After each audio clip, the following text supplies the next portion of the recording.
Press वार्ता रखा गया है, इसका उद्देश्य क्या है?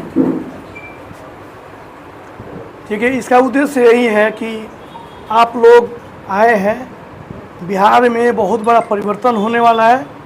कोई बिहार की मिट्टी का कसम लेकर आया है कि बिहार भी जो 80 वर्ष में हम लोग प्रवेश कर गए आज़ादी के, उसके बाद भी बिहार सबसे गरीब राज्य है, इसको आगे बढ़ाना है और एक बार बिहार को भी आगे बढ़ने का मौका मिलना चाहिए।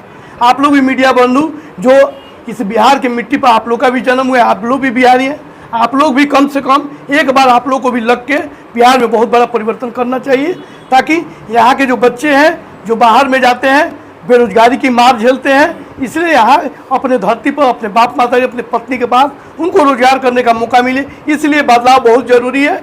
गरीब बच्चों को भी शिक्षा मिले, वैसी शिक्षा की गरीब बच्चे भी पढ़ लिख के डॉक्टर इंजीनियर बने, वैसी व्यवस्था कायम करना है। हमारे जो माता पिता हैं, वो जो 400 पेंशन मिल रहा था, कम से कम हमारे माता पिता को भी 2-2 हज़ार पेंशन मिले, ताकि बच्चों पर भीड़ बन के नहीं अपनी ज़िंदगी खुद गुजारा कर लें।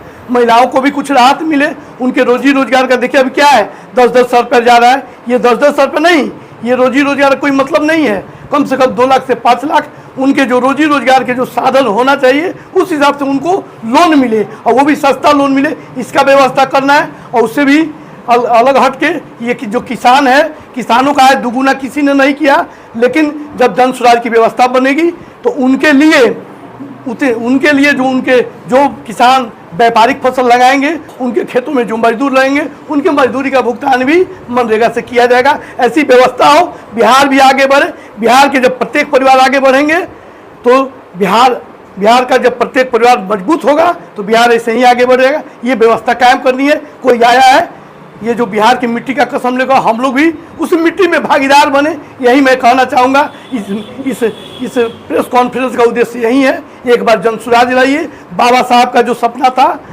महात्मा गांधी का जो सपना था कि जब देश आज़ाद हो तो जन स्वराज हो, भारत के सभी प्रदेशों में जन स्वराज आ गया, लेकिन बिहार सबसे गरीब राज्य है, यहाँ भी जन स्वराज हो, जनता की सरकार हो, यह व्यवस्था कायम हो, यही हम लोग प्रयास कर रहे हैं। आपकी पहली प्राथमिकता क्या होगी? हमारी पहली प्राथमिकता ये होगी, देखिए हम लोग, हमारी पार्टी की जो प्राथमिकता है पाँच जो काम जिसको मैंने बताया, लेकिन मेरी प्राथमिकता ये होगी कि विभिन्न पंचायतों में विभिन्न तरह की समस्याएं हैं। कहीं जल जमाव की समस्या है, कहीं भाई में झगड़ा है, जो छोटे मोटे बात के लिए थाना पर जाते हैं, वहाँ भ्रष्टाचार होता है, या किसी तरह की कोई जो समस्याएं हैं, इसके लिए मैं कमेटी बनाऊंगा।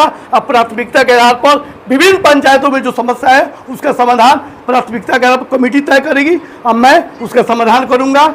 जितनी भी जो समस्याएं होगी प्राथमिकता के आधार पर उनका समाधान किया जाएगा।